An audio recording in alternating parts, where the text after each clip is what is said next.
She was everywhere in the late 1970s, on magazine covers, on television screens, smiling with a softness America instantly trusted. Dorothy Stratten was hailed as the perfect fantasy, the girl next door, elevated into a national dream almost overnight.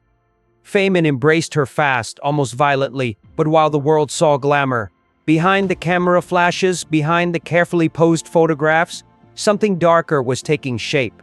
Slow, controlling, and unseen. What really happened behind that smile? Was this just the price of sudden fame, or the warning signs of a tragedy no one wanted to see? Dorothy's story did not begin under bright lights or velvet ropes. She was born into an ordinary family far removed from the world that would later claim her image, and ultimately her life raised in a working-class household after her family moved from Canada to the United States. Dorothy grew up quiet, polite, and eager to please. She was not the type who demanded attention. In fact, those who knew her early on often described her as gentle, almost fragile in her need to be accepted. At school, she blended in more than she stood out. She was attractive, yes, but not yet extraordinary. What defined her most was her compliance.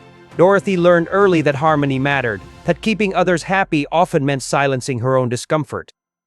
This instinct would later shape nearly every decision she made.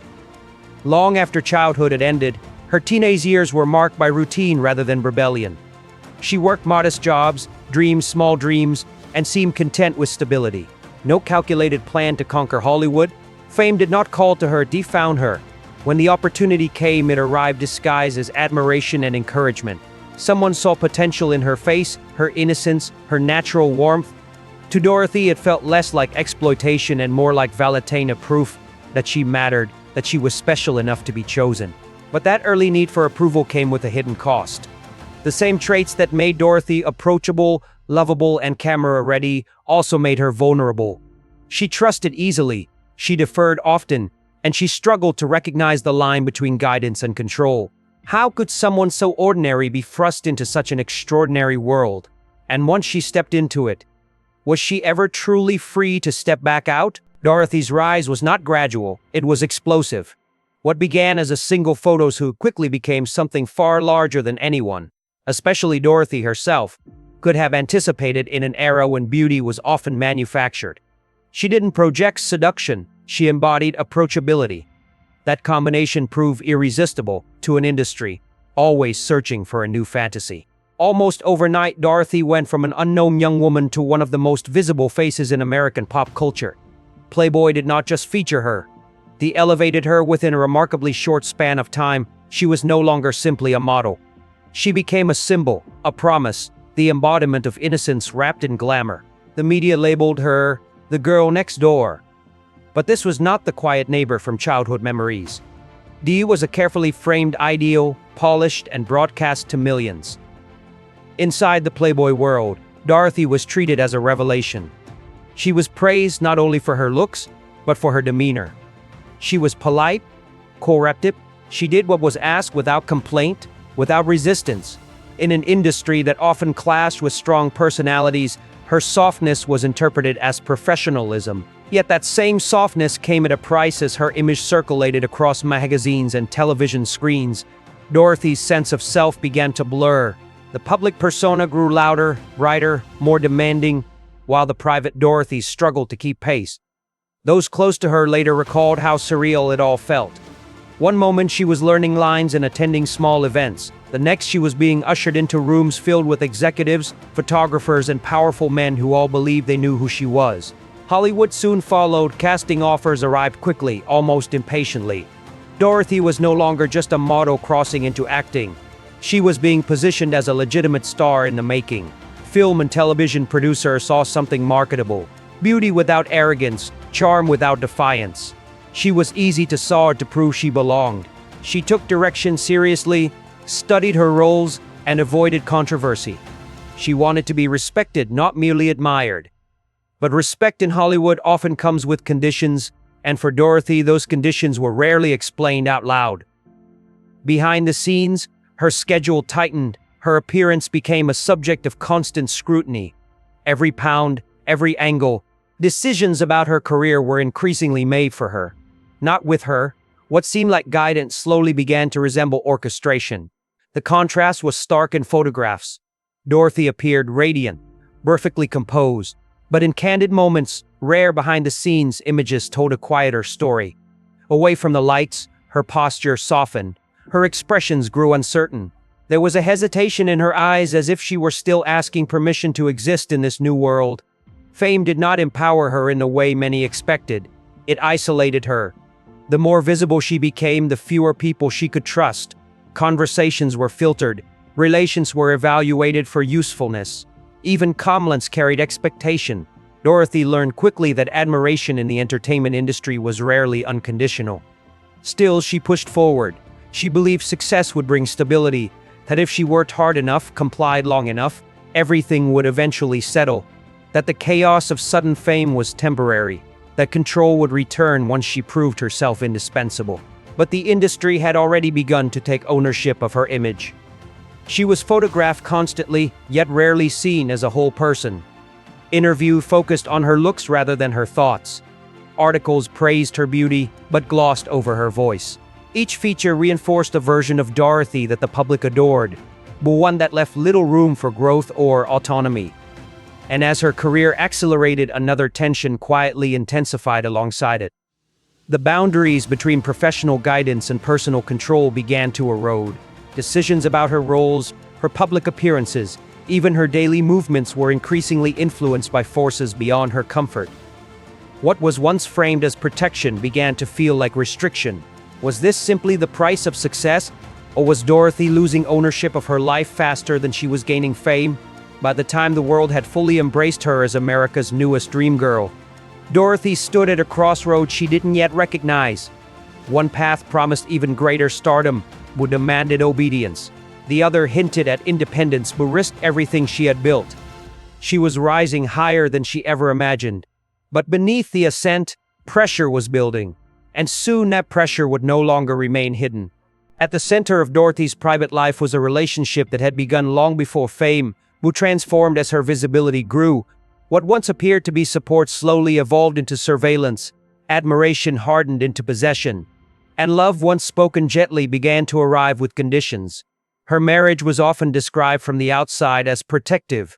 Those closest to her were told she was being looked after, that her career was being managed responsibly. But protection has a subtle twin, control, and the line between the two grew thinner with every passing month. As Dorothy's star rose, jealousy crept in quietly. Success brought attention, attention brought independence, and independence threatened the fragile balance of power at home. Her career no longer revolved around one person's approval. She was meeting producers, actors, executives, people who spoke to her as a professional, not a possession.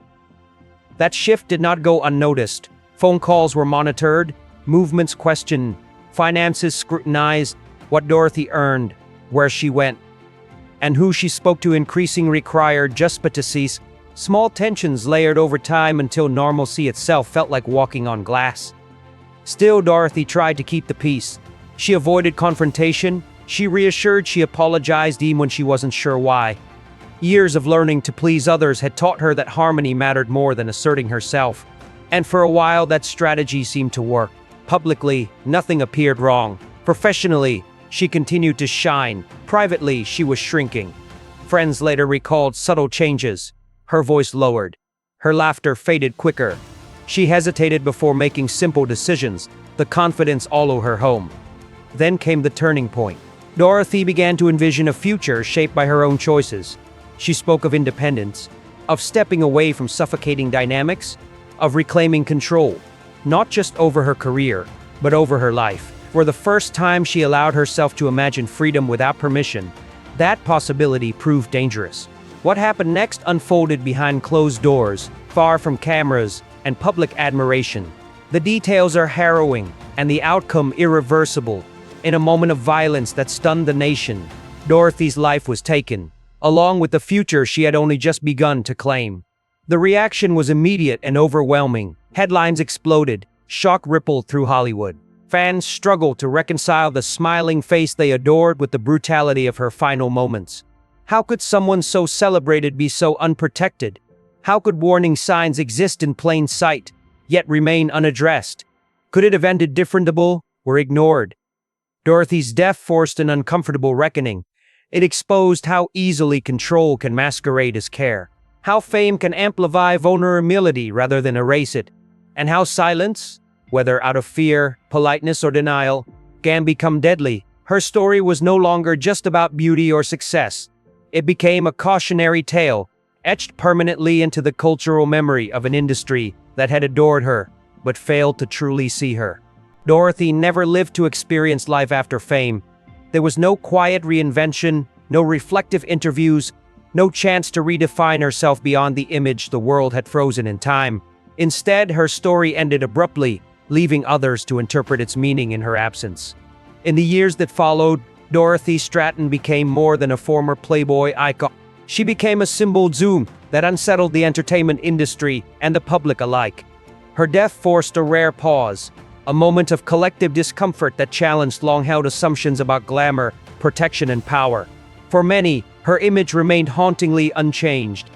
Youthful, radiant, forever smiling, what once looked like effortless success was re-examined through a darker lens. The speed of her rise, the imbalance of control in her private life, the warning signs that in hindsight felt impossible to ignore. Hollywood moved on as it always does. New faces replaced old ones. But Dorothy's story lingered, resurfacing in documentaries, articles, and conversations about the hidden dangers faced by women whose visibility outpaces their autonomy. She became a reference point, a reminder that fame does not equal safety, and admiration does not guarantee respect for younger generations. Dorothy's legacy took on a different tone. She was no longer just a pin-up or a headline from the past.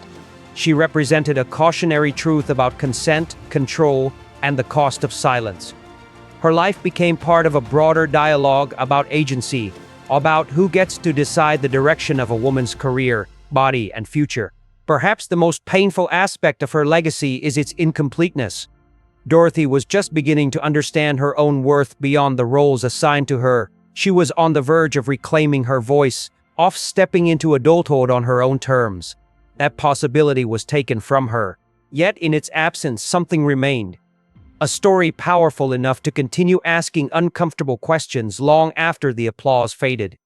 And in remembering Dorothy not just as a fantasy, but as a human being, her legacy endures, not as a warning alone, but as a call for awareness, empathy. Dorothy Stratten's story is not simply a tale of beauty or broken dreams. It is a reminder of how easily admiration can obscure reality, and how quickly control can disguise itself as care. She rose faster than almost anyone of her era, embraced by a culture that celebrated her image. Behind the headlines and photographs was a young woman learning, slowly and painfully, what it meant to claim her own life. By the time she began to understand her worth beyond what others projected onto her, time had already run out. Dorothy was not just a symbol, she was a person, gentle, hopeful, and human. Remembering her only as a tragic figure does her a disservice. Remembering her as someone whose voice was never fully heard offers a deeper lesson. Her life asks us to look more closely at the stories we consume, to question who holds power behind the scenes, and to recognize the warning signs we often choose to ignore. If this story moved you, take a moment to reflect and to share. Subscribe for more untold stories of classic icons whose lives were far more complex than their public images suggest. Leave a comment below. What do you think was the real cost of Dorothy Stratten's fame? Because behind every dream girl there is a real human story waiting to be seen.